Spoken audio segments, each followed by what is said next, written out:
नमस्कार विद्यार्थी मित्रांनो, स्वागत आहे तुमचं आपलं चॅनल एमपीएससी गर्लवरती.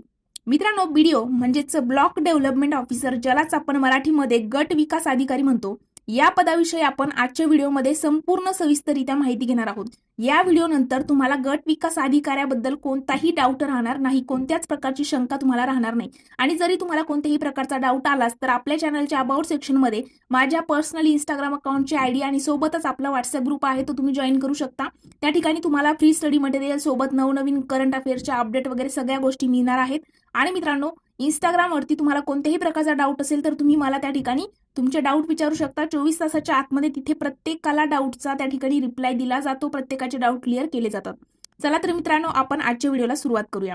तर मित्रांनो, गट विकास अधिकारी नक्की काय असतो, म्हणजे शैक्षणिक पात्रता काय हवी, त्यानंतर शारीरिक पात्रता गरजेची आहे का, निवड कशा पद्धतीने होणार आहे, 2025च्या नवीन पॅटर्ननुसार नक्की गट विकास अधिकाऱ्यांची निवड एमपीएससीच्या मार्फत कोणत्या परीक्षेतून घेतली जाणार आहे, परीक्षेचं पॅटर्न काय आहे, कशा पद्धतीने स्वरूप आहे, वयोमर्यादा काय असणार आहे, सगळ्या गोष्टी आपण डिटेल डिस्कस करणार आहोत. त्यापूर्वी बघा, गट विकास अधिकारी जो आहे तो कामे काय करतो ते आपण अगोदर समजून घेऊयात.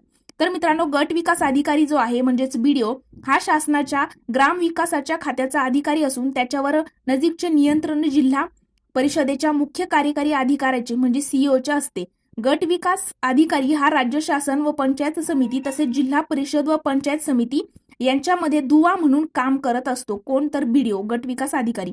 याशिवाय गट विकास अधिकारी पंचायत समितीच्या कार्यकारी अधिकारी असतो आणि सोबतच गट विकास अधिकारी हा पंचायत समितीचा तसेच पंचायत समितीच्या ज्या स्थायी समित्या असतात त्या स्थायी समितीचा सुद्धा पदसिद्ध सचिव त्या ठिकाणी असतो. गट विकास अधिकारी जो आहे याची निवड जी आहे ती महाराष्ट्र लोकसेवा आयोगाकडून म्हणजे एमपीएससीच्या मार्फत जी एक्झाम घेतली जाते त्याच्या थ्रू केली जाते. पुढे आपण त्या एक्झामचे टप्पे वगैरे सगळ्या गोष्टी डिस्कस करणार आहोत. मित्रांनो, तो पंचायत समितीच्या सचिव असल्यामुळे सर्व कागदपत्र त्याच्या ताब्यात असतात. त्यानंतर पंचायत समितीच्या मुख्य प्रशासकीय अधिकारी या नात्याने विकास कामांची अंमलबजावणी करणं असेल. गट विकास अधिकारी जो आहे तो पंचायत समितीच्या सभांना उपस्थित राहत असतो. त्यानंतर पंचायत समितीच्या अनुदानामधून रकमा काढणं असेल, त्याचं वाटप करणं असेल, हे काम सुद्धा एक गट विकास अधिकारी करत असतो. सोबतच विकास कार्याव्यतिरिक्त शासनाच्या आदेशानुसार पंचायत समितीसाठी मालमत्ता ताब्यात घेणं, त्यानंतर पंचायत समितीच्या मालमत्तेची विक्री करणं असेल, विस्तार अधिकाऱ्यांना मार्गदर्शन करणं असेल, पंचायत समितीच्या कार्याचा अहवाल वेळोवेळी मुख्य कार्यकारी अधिकाऱ्यास कळवणं, हे सगळे कामं जे आहे गट विकास अधिकाऱ्याचं असतं. मित्रांनो, या ठिकाणी शैक्षणिक पात्रता गरजेची आहे. तर बघा, या ठिकाणी तुम्हाला शारीरिक पात्रता लागत नाही, मात्र शैक्षणिक पात्रता तुमच्याकडे पदवी असणं गरजेचं आहे, म्हणजे ग्रॅज्युएशन कंप्लीट तुमचं असणं गरजेचं आहे. मग ते कोणत्या फील्डमधून असावं याचं बंधन नाही. कोणत्याही शाखेतून तुम्ही या ठिकाणी पदवी घेतलेली असेल तर तुम्ही या ठिकाणी गट विकास अधिकारी या पदाकरिता पात्र असता. मग तुमची पदवी बी फार्मसीमध्ये असेल, BHMS, BAMS किंवा इंजिनिअरिंग फील्डचे तुम्ही असाल, सिव्हिल इंजिनिअरिंग वगैरे केलेलं असेल, मेकॅनिकल इंजिनिअरिंग असेल, तुम्ही जर मुक्त विद्यापीठातून जरी पदवी घेतलेली असेल BA वगैरे तरी तुम्ही या ठिकाणी पात्र असता. मात्र डिप्लोमा वगैरे या ठिकाणी चालणार नाही. आणि मित्रांनो, मग आता तुमच्याकडे डिग्री वगैरे आहे, मग त्याकरिता तुमची वयोमर्यादा काय असायला हवी, तर बघा, कमीत कमी 21 वर्ष आणि जास्तीत जास्त 40 वर्षापर्यंत तुम्ही या ठिकाणी बीडीओ म्हणजेच गट विकास अधिकारी या पदाकरिता अप्लाय करू शकता. म्हणजे कमीत कमी 21 आणि जास्तीत जास्त 40 वर्ष जर तुमचं वय असेल तर तुम्ही या ठिकाणी पात्र असणार आहात. मग तुम्हाला एक्झाम कोणती द्यावी लागते, तर मित्रांनो, एमपीएससी म्हणजेच महाराष्ट्र पब्लिक सर्व्हिस कमिशनच्या थ्रू महाराष्ट्र राज्य लोकसेवा आयोगाच्या मार्फत राज्यसेवा एक्झाम घेतली जाते. आता राज्यसेवा तुम्ही ऐकून असाल, राज्यसेवेचा पॅटर्न जो आहे 2025 पासून बदललेला आहे, परीक्षेचं स्वरूप पूर्णपणे बदललेलं आहे. आता ते कशा पद्धतीने आहे तेही आपण समजून घेऊया. मित्रांनो, गट विकास अधिकारी होण्याकरिता तुम्हाला 3 टप्पे पार करावे लागतात. पहिला आहे पूर्व परीक्षा, नंतर मुख्य परीक्षा आणि नंतर असते मुलाखत. पूर्व परीक्षा जी आहे, पूर्व परीक्षेचा पॅटर्न तुमच्या समोर स्क्रीनवरती आहे. पूर्व परीक्षेला तुम्हाला बघा, 2025च्या नवीन पॅटर्ननुसार राज्यसेवा पूर्व परीक्षेला तुमचे 2 पेपर असतात. पूर्व परीक्षा टोटल 400 गुणांची असते. त्या 400 मध्ये पहिला पेपर 200 गुणांचा असतो आणि दुसरा पेपर 200 गुणांचा असतो. दोन्ही पेपर करता तुम्हाला 2-2 तासांची वेळ दिली जाते. पहिल्या पेपरचा दर्जा जो आहे तो पदवीचा असतो आणि मित्रांनो, दुसरा पेपर जो आहे तो अर्हताकारी म्हणजे क्वालिफाईंग आहे. त्यामध्ये फक्त तुम्हाला 33% जास्त गुण मिळवायचे आणि मेन्स करिता पात्र व्हायचं आहे. आणि मित्रांनो, पेपरचं स्वरूप जे आहे ते वस्तुनिष्ठ बहुपर्याय आहे. म्हणजे काय, मल्टिपल चॉईस क्वेश्चन, म्हणजे एक वरती प्रश्न असणार आणि खाली 4 पर्याय असणार आहे पूर्व परीक्षेला. मात्र मुख्य परीक्षा जी आहे ती लेखी स्वरूपाची असणार आहे.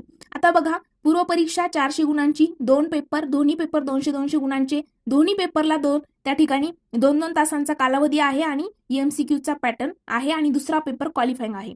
आता दुसरा टप्पा आहे तुमचा मुख्य परीक्षा. आता मित्रांनो, मुख्य परीक्षा जर बघितली तर मुख्य परीक्षा तुमची या ठिकाणी लेखी स्वरूपाची होत असते आणि त्यानंतर मुलाखत जी आहे ती तुमची 275 गुणांची असते आणि लेखी परीक्षा जर बघितली तर 1750 गुणांची लेखी परीक्षा होते आणि मुलाखत 275 गुण, असे टोटल 2025 गुण असतात. मग बघा, राज्यसेवा मुख्य परीक्षेला तुमचा पेपर जे आहे तर 9 पेपर तुमचे घेतले जात असतात. त्यामध्ये पहिला पेपर मराठी आणि दुसरा पेपर इंग्रजीचा असतो आणि याचे पेपरचे मार्क जे आहेत ते लास्टच्या पेपरला म्हणजे मेरिट लिस्ट करिता त्या ठिकाणी गृहीत धरले जात नाही, ही एक गोष्ट या ठिकाणी लक्षात घ्यायची आहे. बघा, पहिला पेपर मराठीचा आहे त्याकरिता 300 गुण आहेत, दुसरा पेपर इंग्रजीचा आहे त्याकरिता 300 गुण आहेत. दोन्हींचा दर्जा जो आहे तो मॅट्रिकचा आहे आणि दोन्हींकरिता 3-3 तासाचा कालावधी आहे. आता बघा, पूर्व परीक्षेला जे आहे, पूर्व परीक्षेला आपल्या 2 तासाचा कालावधी आहे, मात्र मुख्य परीक्षेला 3-3 तासाचा कालावधी आहे आणि पात्रता जी आहे तर 25% गुण, मी म्हटलं ना क्वालिफाईंग पेपर आहे, त्याचे मार्क वगैरे गृहीत धरले जाणार नाहीत मेन्सला म्हणजे फायनल मेरिट लिस्टला. आणि मित्रांनो, जर तुम्हाला याचा डिटेल सिलेबस हवा असेल, आता आपण या ठिकाणी फक्त पदाची माहिती घेणार आहोत, स्वरूप वगैरे बघणार आहोत, वयोमर्यादा वगैरे सगळ्या गोष्टी. पण जर तुम्हाला याचा पुन्हा डिटेल सिलेबस हवा असेल की पूर्व परीक्षेला नक्की कोणता सिलेबस आहे, मुख्य परीक्षेला काय आहे, अगदी मराठी भाषेमध्ये एकदम छान पद्धतीने मी समजावून सांगितलेलं आहे. जर तुम्हाला व्हिडिओ बघायचा असेल तर याच व्हिडिओच्या डिस्क्रिप्शन बॉक्समध्ये आणि सोबतच कमेंट सेक्शनमध्ये मी लिंक टाकलेली आहे, त्या ठिकाणी जाऊन तुम्ही डिटेल सिलेबस सुद्धा बघून नोट डाऊन करू शकता.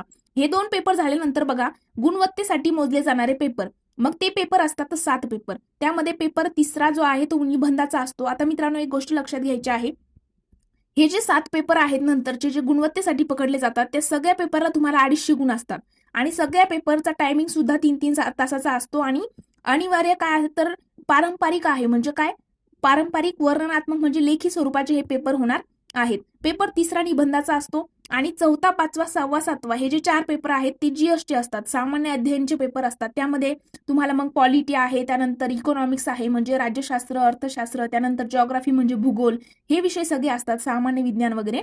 आणि 8वा 9वा जो पेपर आहे ते वैकल्पिक विषय आहेत, म्हणजे हे 2 विषय तुम्ही तुमच्या आवडीनुसार निवडू शकता. त्या ठिकाणी यादी दिलेली आहे, त्या यादीतून तुम्हाला ते निवडायचे असतात. मग कोणती यादी, त्या यादीमध्ये किती विषय आहेत, ते सगळ्या गोष्टी आपण सिलेबसच्या व्हिडिओमध्ये डिस्कस केलेला आहे की 2025च्या नवीन पॅटर्ननुसार एमपीएससीने कोणता सिलेबस राज्यसेवेला टाकलेला आहे, त्याचा व्हिडिओ मी ऑलरेडी आपल्या चॅनलवरती अवेलेबल करून दिलेला आहे. जर बघितला नसेल तर तुम्ही जाऊन त्या ठिकाणी बघू शकता.